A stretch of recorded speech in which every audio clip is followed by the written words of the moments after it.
اور پھر اللہ پر بھروسہ کرنا ہے۔ ایک مثال اور دیتا ہوں اور بات ختم کرتا ہوں، دونوں حدیث کی بات ہو جائے گی۔ اللہ کے رسول صلی اللہ علیہ وسلم کو جب اللہ نے کہا محمد صلی اللہ علیہ وسلم آج مکہ چھوڑنا ہے،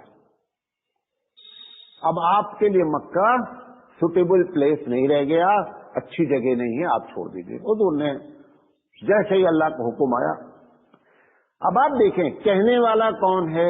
اللہ ہے۔ ڈائریکٹ وہی نبی کے علیہ وسلم کو آئی ہے کہ مکہ چھوڑ دیجیے اور اپنے ساتھ صرف ابو بکر صدیق رضی اللہ تعالیٰ عنہ کو لیجیے گا، بقیہ کسی کو نہیں۔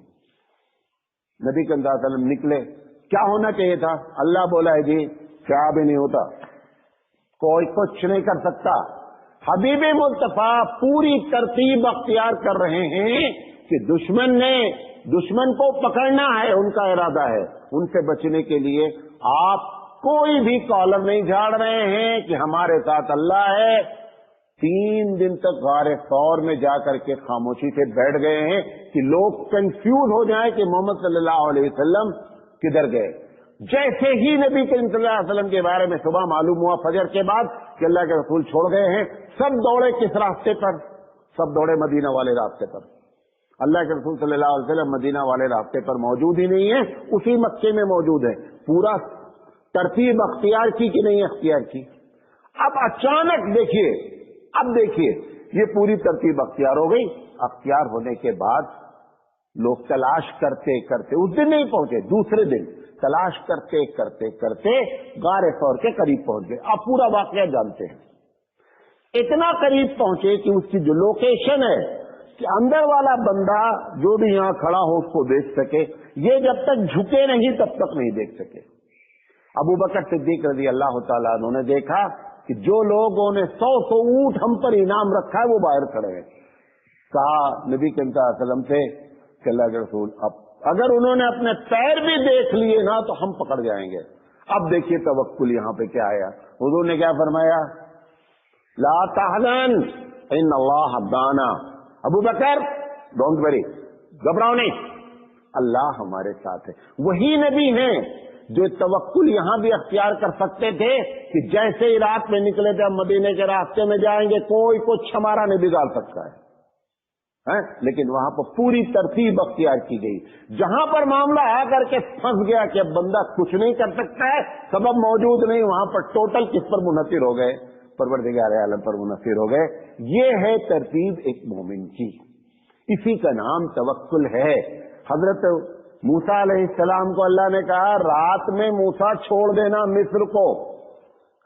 فرعون کیا کر سکتا ہے؟ موسیٰ کا بول سکتا تھا تم فرعون کے سامنے سے نکلو، خود کی فوج گولی چلائے گی کچھ نہیں ہوگا، تیر چلائے گی کچھ نہیں ہوگا۔ بولے نہیں، رات میں نکلنا، بتانا نہیں کسی سے، چپکے سے نکل جانا۔ کہ چپکے سے نکلنا کون بول رہا ہے؟ اللہ بول رہا ہے نا۔ وہ فرعون کو اس سے پہلے بھی برباد کر سکتا تھا، فرعون کو علم ہی نہیں ہوتا، موسیٰ ان کے سامنے سے نکل جاتے، لیکن اللہ نے بتایا کہ موسیٰ اور تمہارے ماننے والوں کی ترتیب یہ ہونی چاہیے۔ موسیٰ علیہ السلام مومن ہیں، ان کی ترتیب اللہ بیان کر رہا ہے کہ رات میں نکلنا، اور صبح جب پہنچ گئے اور ایسی جگہ پہنچ گئے کہ سامنے سمندر پیچھے فوج۔ اب دیکھیے توکل کیا ہے۔ جب قوم نے کہا موسیٰ تم نے تو مروا دیا، جان بوجھ کر کے پلاننگ کیا تم نے، اللہ کے رسول ہیں فرما رہے ہیں ان معی ربی سیہدین، میرے ساتھ میرا اللہ ہے جی، ان قریب گائیڈ کرے گا کیا کرنا ہے، گھبراؤ نہیں۔ لیکن وہی نے بھی ترتیب کتنی اختیار کیا، پوری رات کا سفر کیا اور صبح آ کر کے اللہ بتانا چاہتا ہے کہ دیکھو ایسے ہوتا ہے۔ یہ مطلب ہے توکل کا۔ اگر اس کو آپ نے کنفیوز کریں گے تو ہمیں ہمیشہ جو ہے کیا ہے کنفیوز ہوتے رہیں گے۔ تو یہ بات آپ کو بنیادی طور پہ بتانا چاہتے تھے۔ اس میں ایک چیز اور ہے جو رزق کی بات ہے نا، رزق کے بارے میں آپ کو ایک پورا فلسفہ بیان کریں گے کہ اللہ کل انشاءاللہ زندگی رہی تو، کہ رزق کے بارے میں اللہ تعالیٰ کی پالیسی ہے کیا۔ سب کو وہ ملینر بنا دے، سب کو مالدار بنا دے، آپ ایمانداری سے بتاؤ اللہ تعالیٰ کے خزانے میں، اللہ تعالیٰ کی خدائی میں کیا فرق پڑتا؟ کچھ بھی نہیں۔ کرتا کیوں نہیں ہے؟ کرتا کیوں نہیں ہے؟ وہ آپ کو انشاءاللہ زندگی میں بات کریں گے کل رزق کے بارے میں، کیونکہ اس کے میں رزق کے بارے میں بات کہی گئی ہے۔ اللہ تعالیٰ کہنے سے زیادہ عمل کرنے کی توفیق عطا فرمائے۔ وآخر دعوانا الحمدللہ رب العالمین۔